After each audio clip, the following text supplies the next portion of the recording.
സൂംബയാണ് ഇപ്പോൾ കേരളത്തിലെ താരം. സൂംബയുമായി ബന്ധപ്പെട്ട തർക്കങ്ങളും ചർച്ചകളുമെല്ലാം അരങ്ങ് തകർക്കുകയാണ്. സൂംബ എന്താണെന്ന് നമുക്കറിയാം. ഒരു നൃത്തരൂപമാണോ എന്ന് ചോദിച്ചാൽ നൃത്തമാണ്. എക്സസൈസ് ആണോ എന്ന് ചോദിച്ചാൽ അതുമാണ്. ഇത് രണ്ടും കൂടിക്കലർന്ന ഒരു സംഭവം. ഇപ്പോൾ ഒരു ഓടാനോ ചാടാനോ നടക്കാനോ അല്ലെങ്കിൽ വെയിറ്റ് എടുക്കാനോ ഒക്കെ മടിയുള്ളവർക്ക് അല്ലെങ്കിൽ താല്പര്യമില്ലാത്തവർക്ക് സൂംബ പരീക്ഷിക്കാവുന്നതാണ്. വളരെ വേഗത്തിൽ കേരളത്തിൽ പ്രചാരത്തിലായി കഴിഞ്ഞൊരു സംഭവമാണ്. ഇത് ചെയ്യുന്ന ഒരുപാട് പേരുണ്ട്. സൂംബ സെൻറ്ററുകൾ കേരളത്തിൽ വ്യാപകമായി കഴിഞ്ഞു. എന്നാൽ ഇത് ചെയ്യുന്നവരെല്ലാം പറയുന്നത് വളരെ ഹാപ്പിയോടെ അവരിത് ഏറ്റെടുത്തു. ഒരു മൊത്തത്തിലൊരു സന്തോഷവും ഒരു എനർജിയൊക്കെ ഉണ്ട് എന്ന് തന്നെയാണ്. കേരളത്തിൽ ഇത് ചർച്ചാ വിഷയമാകാനുള്ള കാരണം നമ്മുടെ സ്കൂളുകളിൽ സൂംബ പരിശീലനം തുടങ്ങി എന്നുള്ളതാണ്. കുട്ടികൾക്ക് സ്ട്രെസ് ഫീലിംഗ് അല്ലെങ്കിൽ ഇപ്പോൾ ഈ ലഹരിയുടെ കാലമാണല്ലോ. ഈ ലഹരിക്ക് കുട്ടികൾ പോലും അനുഭവപ്പെടുന്ന ഈ കാലഘട്ടത്തിൽ അതിൽ നിന്നുള്ള ചിന്തകൾക്കൊക്കെ മാറി നിൽക്കാൻ വേണ്ടി നമുക്ക് സൂംബ പരിശീലിപ്പിച്ചാലോ എന്ന് മുഖ്യമന്ത്രി തന്നെ മുന്നോട്ട് വെച്ചൊരാശയമാണ്. വളരെ നല്ലൊരാശയം. എന്തെങ്കിലും ചെയ്ത കുട്ടികൾക്ക് അവരുടെ ഒന്നുമില്ല, ഈ രാവിലെ തൊട്ട് വൈകുന്നേരം വരെ സ്കൂളിൽ ഇരിക്കുകയാണല്ലോ. അപ്പോൾ ആ ശരീരമൊക്കെ ഒന്ന് നടക്കുന്നത് നല്ലതാണ് എന്നൊരു കൺസെപ്റ്റാണ്. കഴിഞ്ഞ ദിവസം വിദ്യാഭ്യാസ മന്ത്രി വി ശിവൻകുട്ടി കാസർഗോഡ് ഒരു സ്കൂളിൽ കുട്ടികൾ സൂംബ അഭ്യസിക്കുന്ന വീഡിയോ പുറത്തുവിട്ടു. എന്ത് രസമായിട്ടാണ് കുട്ടികൾ അത് ഏറ്റെടുത്തത്, എന്ത് രസമായിട്ടാണ് കുട്ടികൾ സൂംബ കളിക്കുന്നത്. ഇപ്പോൾ ഇത് ഒരു മോശം പരിപാടി എന്ന മട്ടിലുള്ള ചർച്ചകളാണ് തുടങ്ങിയിരിക്കുന്നത്. കഴിഞ്ഞ ദിവസം ഒരു അധ്യാപകൻ തന്നെയാണ് ഇതുമായി ബന്ധപ്പെട്ട ചർച്ച തുടങ്ങി വെച്ചത്. അഷ്റഫ് അലി എന്നാണെന്ന് തോന്നുന്നു അദ്ദേഹത്തിൻ്റെ പേര്. അദ്ദേഹം ആദ്യം ഒരു ഫേസ്ബുക്ക് പോസ്റ്റ് ഇട്ടു, പിന്നെ പരസ്യമായി പറഞ്ഞു, അതായത് ആണ്ണും പെണ്ണും അല്പവസ്ത്രധാരികളായി ഇടകലർന്നുള്ള നൃത്തം ഇതൊന്നും സ്കൂളിൽ പഠിപ്പിക്കാൻ പറ്റത്തില്ല എന്നാണ് സൂംബയെക്കുറിച്ച് അദ്ദേഹം പറഞ്ഞത്. സൂംബ നിങ്ങൾ കണ്ടിട്ടില്ലേ? യൂട്യൂബിൽ കയറി സെർച്ച് ചെയ്ത് നോക്കുമ്പോൾ കാണാം സൂംബ. അല്പവസ്ത്രധാരികളായ ആണും പെണ്ണും എന്നൊക്കെയാണ് പറഞ്ഞത്. അണ്ണാ, അത് സാമ്പ. അത് ബ്രസീലിലെ ദേശീയ നൃത്തം. നമ്മൾ ഈ വേൾഡ് കപ്പൊക്കെ നടക്കുമ്പോൾ സാമ്പ നൃത്തം ഗാലറികളിൽ കാണാൻ ഭയങ്കര രസമുള്ള സംഗതിയാണ്.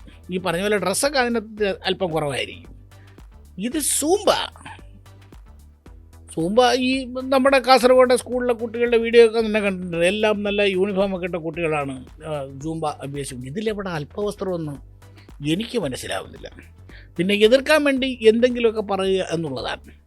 അല്ലെങ്കിലും എന്തെങ്കിലും ഒരു നല്ല കാര്യങ്ങൾ തീരുമാനിച്ചാൽ, നല്ല കാര്യങ്ങൾ തുടങ്ങിയാൽ അതിനെതിരെ എപ്പോഴും ചില ആളുകളെങ്കിലും വരും, ചർച്ചയുണ്ടാവും, മൊത്തത്തിൽ അതൊന്ന് കുളവാക്കാൻ ശ്രമിക്കും. ഇതൊക്കെ സ്വാഭാവികമാണ്.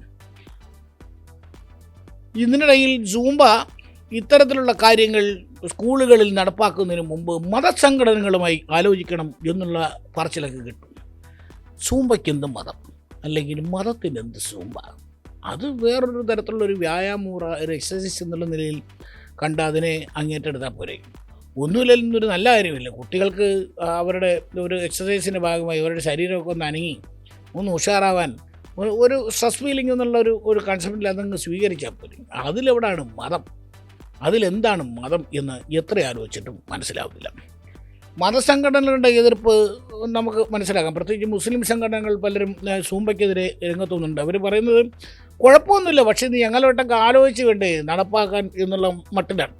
ഇപ്പോൾ എല്ലാ കാര്യവും നിങ്ങളുമായിട്ട് ആലോചിച്ച് നടപ്പാക്കാൻ പറ്റൂ എന്നൊക്കെ പറഞ്ഞാൽ ഈ സംസ്ഥാനത്ത് കാര്യങ്ങളൊന്നും നടക്കില്ല എന്നുകൂടി ഓർക്കുന്നത് നല്ലതായിരിക്കും.